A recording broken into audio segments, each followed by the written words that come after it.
How do you see the power dynamics shifting? And do you think there is a good chance that in the next 10, 20, 30 years, the world just looks vastly different because some people got Bitcoin and said, I get it.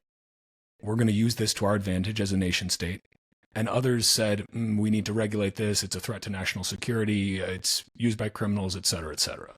Yeah, I mean, there is this opportunity, and my fear is that they won't get the opportunity if Bitcoin makes a sudden hyperbolic move up, right? So this is my Max Payne theory. So the ideal case is we plod slowly up, gradually to, 1 million over a number of years.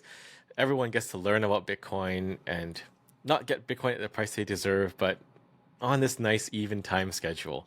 But we all know that's not going to happen. You always get Bitcoin at the price you deserve. So the question is, do they deserve it?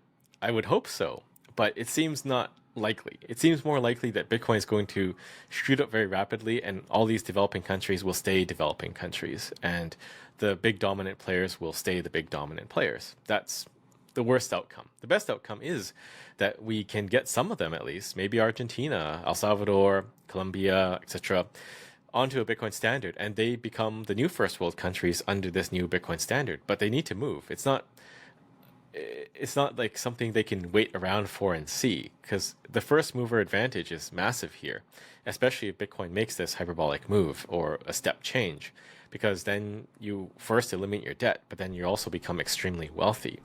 And if you look at JPow's critique about the debt spiral and I guess not his critique, it's his analysis on it. He knows it's unsustainable.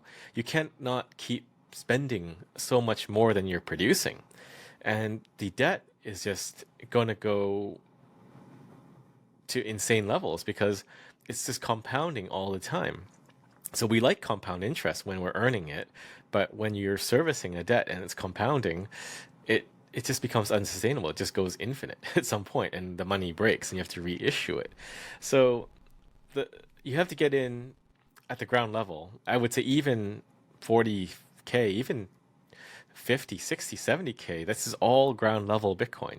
Like everything under 1 million is probably going to be a rounding error in the future. So if you can get in at this point, you can be the next superpower of the world.